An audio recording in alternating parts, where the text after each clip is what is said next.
All right, boys, it's officially Monday. Let's get excited. Let's go.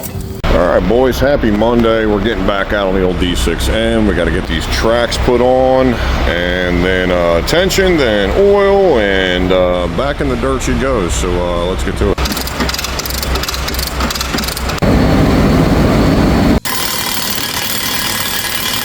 All right, boys, we got this side all put back together. Double check the torque on the bolts on this guy, then we'll tension it back out. So let's get the other side hung up and tightened down into shit.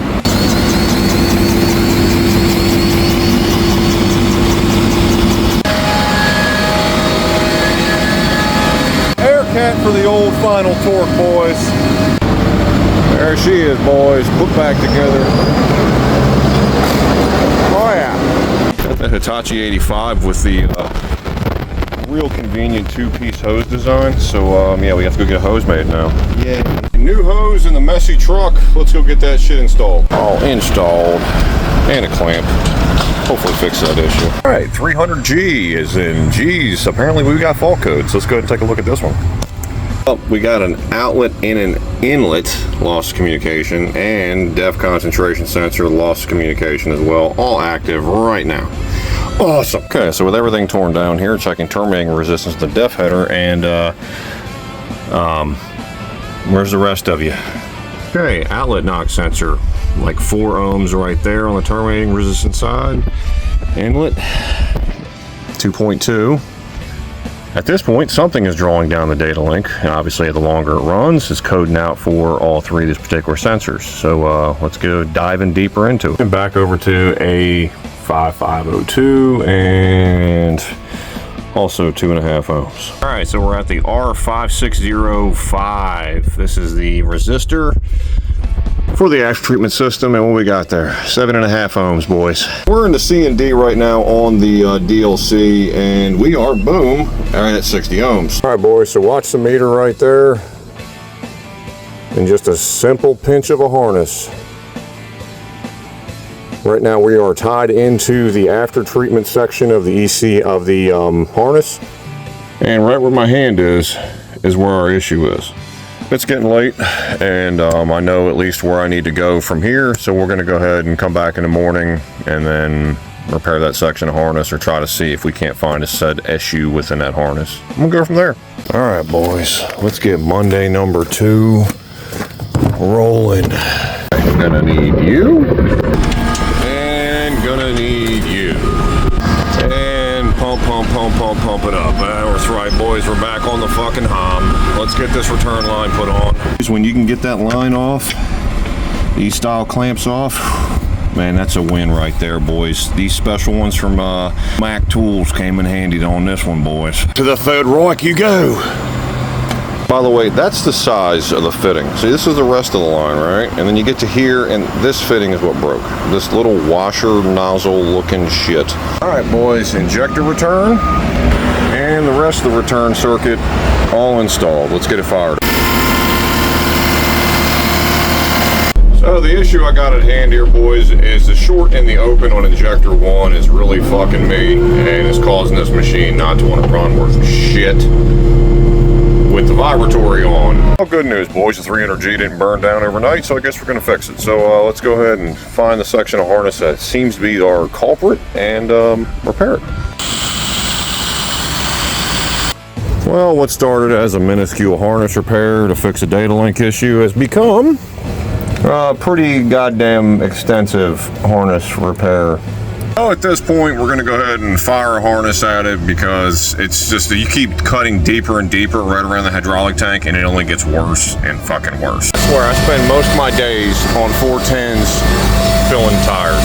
All right, 850L with an overheat issue, so let's get into this one. I'm not a rocket surgeon, but I think the fan's supposed to move faster than that.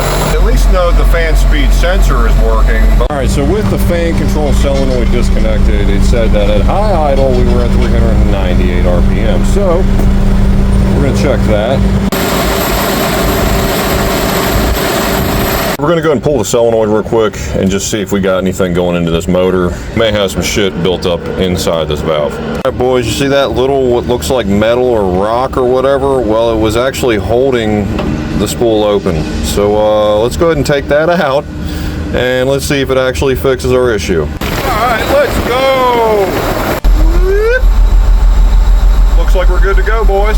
Now, I believe that was the issue, because as soon as we go ahead and pull that little stone or pebble out of it, what happened? Everything seemed to work fine. We actually had about triple the RPM we had previously, so we're going to call that a fix, and we'll see if we need to put a solenoid on it later down the road. All right, boys, we got rain in the forecast today. Not going to be a fun day, but let's get to it. All right, boys, big ass PM kit, plenty of oil, and a 336 that needs service. Let's get to it.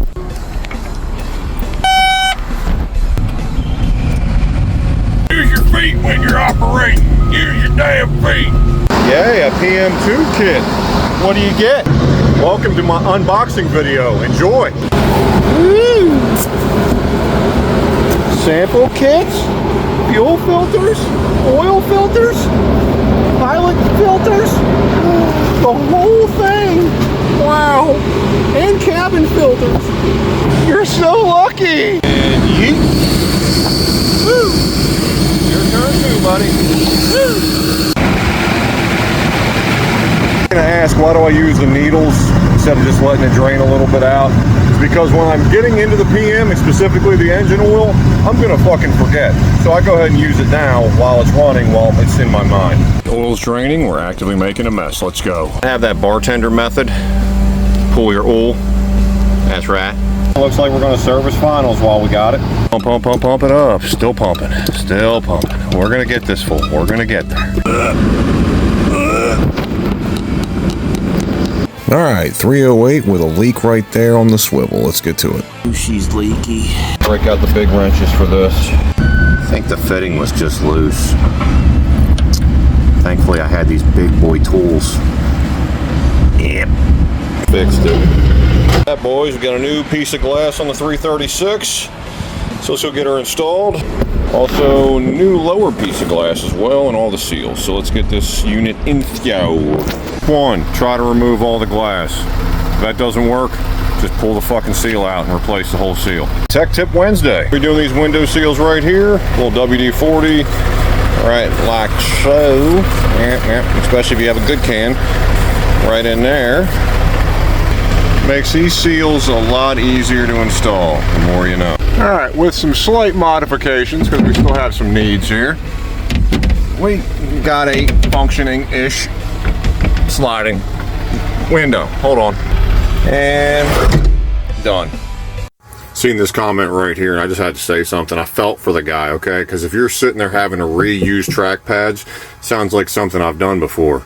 Yeah, track pad job absolutely sucks. And on top of that, he's replacing track links. It's even fucking worse. Like, my guy has got two aspects of a job. If he's doing it in the field, it's even, you're borderline. Somebody check on my mans, okay? Somebody check on him, because fuck that. Fuck all of that. That's like the worst job you could do. Like, hands down. At least the most boring fucking job you can do. No doubt. Well, boys, this is how we're starting the morning out. On top of it, we got a 410. It's got, yep, dosing and pump issues. The fucking phone won't stop ringing. And I'm feeling like a basic bitch, so I got me an Alani. That's 200 milligrams of caffeine, because I know I'm going to fucking need it, because it's going to be a late fucking day, it feels like. And I don't know how much fucking Zen I'm going to need. Well, fuck it, got that too. So, yeah, enjoy the day, boys. All right, so the question is it easier to take the track off the front or break it in the back? And that is really depending on what you're doing. Now, if you're doing like I was in that video, which was we were doing front adjusters, idlers, all that shit, it is easier just to break it in the front. You want to go slightly behind, more or less on the actual track frame, break it there, let it fall over, easier. Now, if you're doing rear idler or anything to do with the sprocket or anything like that, break it from the rear, and then it's just a lot easier from there. So it depends on how you want to fight it, where you want to fight it from, but for 9 times out of 10, if you're doing anything on the track adjuster side, it's easier just to break it over the idler, let it fall that way. Hope that helps. All right, boys, it's Friday, Junior. It's cold out. That means enthusiasm is lacking. Let's get to it. All right, new rollers installed. Finally got the 336 all done. Window now actually works fully. Had 2 missing rollers, so yeah, without them, it wasn't going to go up and down properly. So we're back on the old 410E this morning, and we've got a whole bunch of parts laid out for the U-joint and the drive shaft, so we can get this thing put back together, and then we can dive deeper into the def. All right, boys, everything's reinstalled, new brace, new bolts for the brace, all new hardware, all new wing, all that shit right there. So let's get her fired up. Look at that, boys. Smooth as silk. All right, so with the panel removed, that piece of shit right there, you can get right down to the def injector and all 35 fucking bolts to hold that thing in fucking place. So let's swap this one out. To be honest with you, boys, that def injector's got a story to tell. Whew. All right, so testing the new def injector, 12.5 ohms. The old one's a little bit lower, but it's hard to say what one will do once it's under a load. So, all right, boys, we got it all installed. So at this point, we got to run the after treatment verification test to make sure everything's good to go. If it passes, then this unit is gone. Womp womp. So with this particular fault, they state that we need to go ahead and do a filter cleaning once it gets up to operating temperature, just to verify that the after treatment system verification is working. Well, obviously you guys seen it there. We still have further problems, so let's go ahead and dive into the electrical system. All right, so initial resistance check here, back probing the backside of the def injector, we're at 15 ohms. So pins 2 and 3, we're at 12.9 ohms right now. So we're definitely losing some resistance through this section of harness. Which on the backside of the connector, 2's 3, we're reading 12. Well, boys, 1 and 13 at the ECM A5502, and we have mirroring resistance. Fuck. A good buddy Jeff pretty much called me an idiot and said, hey, why don't you clear the latch codes and then run the harness test? So we're gonna do that.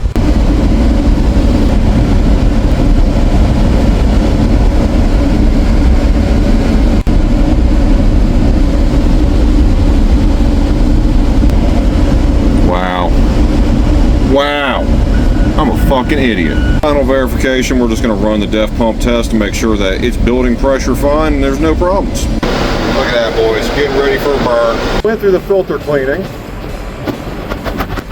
but code still came back, and yeah, so we still got some issues. We still got some fucking issues. Well, here's one way to hopefully protect those def injectors from here on out. That's right, boys. All the squirts. Get yourself some today, boys.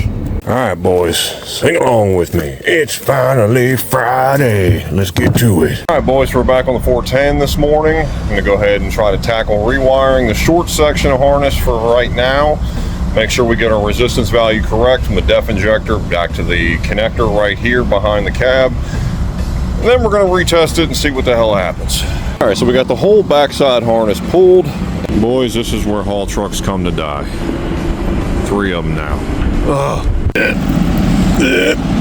So a little backstory. So this 410 is well overdue for service, and it had all the basic faults: low fuel dosing inlet pressure and low rail pressure.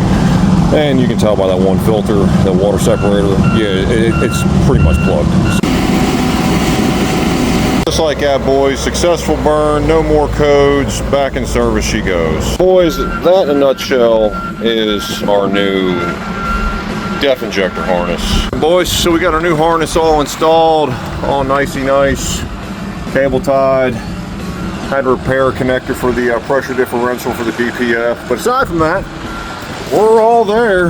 All right, going through auto warm-up.